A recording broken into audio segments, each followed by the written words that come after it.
Hi there, Presley here. A Metal Gear Solid 3 remake is rumoured to be in production.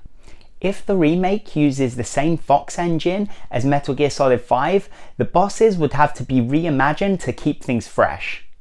This is every Metal Gear Solid 3 boss reimagined for a Snake Eater remake. The first boss is Ocelot. This boss fight had a very Western feel to it. Due to the new mechanics, in the remake, this boss fight would benefit from being a cover and fire based fight.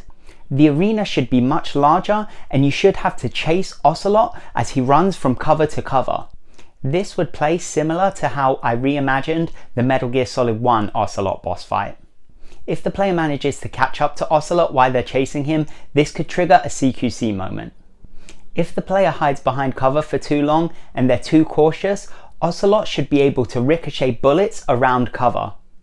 This would be designed to keep the players on the offensive. Certain things that can be removed from this boss fight would be shooting the Hornet's Nest to distract Ocelot. This was of course showing off a new mechanic for Metal Gear Solid 3, but as this is no longer new, it's unnecessary now. The next boss fight is the Pain. The arena for this boss fight should be completely reimagined. It should be set in a large, maze-like dark cave with lots of dead ends. The objective of this fight would be to hunt down the Pain and take him out. To increase the difficulty, parts of this cave should be pitch black and Snake would have to use the torch to light the area. On top of this, the Pain should be able to create hornet decoys to mislead the player. Scattered throughout the cave should be various hornet's nests. The player should have the option to destroy these hornet's nests. This should reduce the amount of hornets that the Pain has at his disposal. This would of course make a much more interesting boss fight for the remake. Unfortunately, the two small platforms in the water just wouldn't cut it for a PlayStation 5 era game. The following boss fight is the Fear. This was a very polarizing boss fight in the original in the sense that it could either be really easy or really frustrating.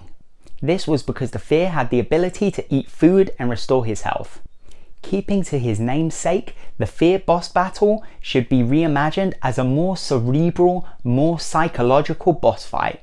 For example, players should not have access to anything that could give them a major advantage, like the thermal goggles. Instead, players should have to be more clever about how they track down the Fear, for example finding his footprints in leaves or the grass. Other ways players should be able to discover him is either by hearing him or catching him when he's eating or drinking by the stream. Overall, this should be less of a gunfight and more of a hunt. Players should be encouraged to deal damage by setting traps such as poisoning his food. Also, at the beginning of this boss fight, the Fear shoots Snake with a poisonous arrow. To make things more difficult, Snake should be poisoned until the end of the boss fight. The effect this should have on the player should be reducing their speed and reducing their vision, thus making the player really feel the fear. As a result, players would have to fight the boss more intelligently. A great new mechanic for the remake would be if healing happens in real time as opposed to the pause state in the original. This would mean that Snake would be unable to remove the poisonous dart at risk of being attacked. Another way this could work is if Snake simply finds the anti-venom at the end of the boss fight. The next boss fight is the End. This boss fight should be completely reimagined and not be a set boss fight at all. Instead, the End should be a stalker boss. From the moment the player first encounters him in the wheelchair, he should be able to pop up at any moment to attack the player. Imagine just sneaking through the forest and being hit by a sniper shot and not knowing where it came from. Snake would then just have a short moment to look around, find where the shot came from and get off a shot of his own before the End disappears and pops up in the next place. Technically speaking, this should work like the stalker bosses in the Resident Evil 2 remake, like Mr. X. The End should be able to pop up anywhere on the map except for other boss fights. Of course, if the player gets far enough into the game and has not finished the End, this should trigger the cutscene where the End dies of old age. A stalker type boss would work really well in the Metal Gear Solid series, and the End would be the perfect character for that boss to be. The next boss that Snake encounters is the Fury.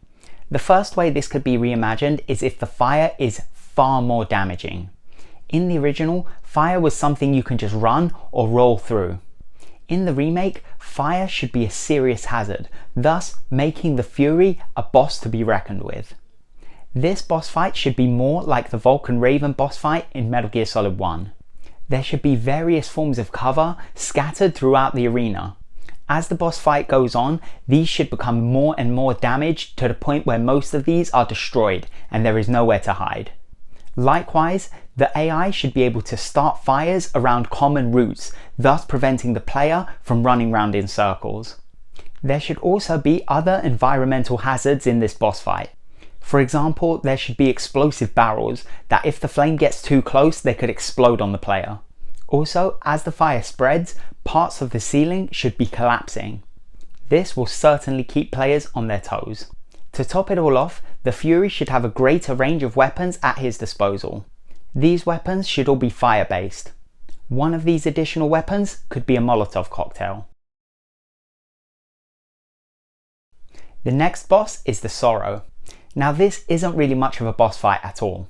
However, this is a simply brilliant sequence and it shouldn't change much. In the original, the player could skip this sequence very quickly by using the fake death peel. The only way that this can really be reimagined is if the solution to this puzzle was changed. If the fake death peel solution was removed, how else would Snake escape this nightmare? Let me know what you think in the comments section. The next boss is Volgin. The arena for this boss fight is simply too boring and must be reimagined. The original fight was just running around Volgin in the small square box.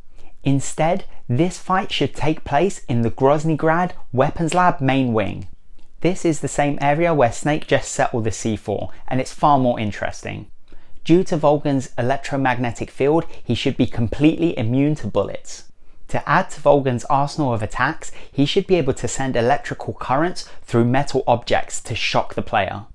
Metal objects that Volgin should be able to use against you could include the trucks that are scattered around the area, also metal floors, stair rails, and even your own guns.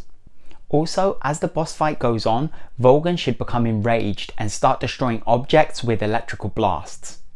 This will be reminiscent of the Fortune boss fight in Metal Gear Solid 2. As Volgin would take no damage from bullets, a bombardment of shots should stun him.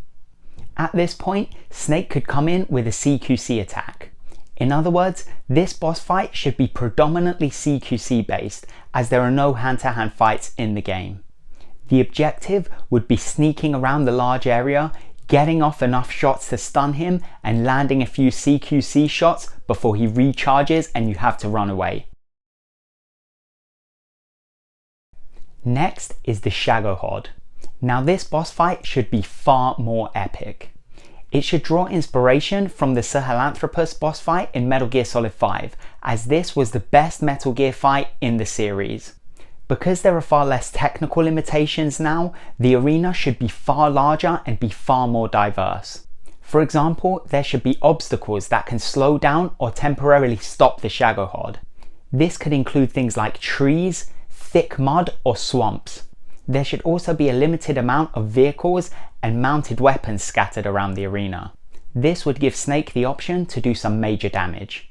Of course, once they are used once, the AI should catch on and destroy them, making them unusable again.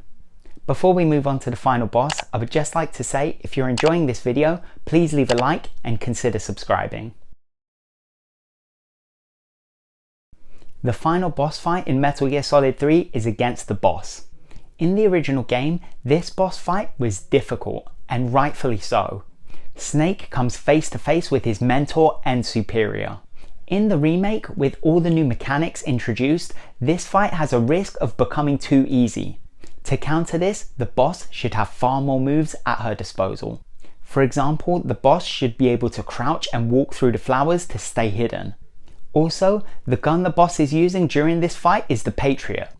Players would know that this gun has an unlimited clip and does not need reloading. The boss should take advantage of this during the boss fight and spray bullets for longer periods of time to keep Snake at bay. Also, this boss fight could do with more CQC moments. This boss fight is where Snake defeats the boss and takes her codename. It would be a great passing of the torch moment if Snake could better the boss at CQC at least once during this fight. Other than that, this boss fight should be kept simple. Sometimes less is more, and it doesn't need a gimmick. Making this boss fight too complex would just take away from one of the greatest moments in the series. And there you have it, all the Metal Gear Solid 3 bosses reimagined. All that's left for me to say is take care, and I'll see you in the next video.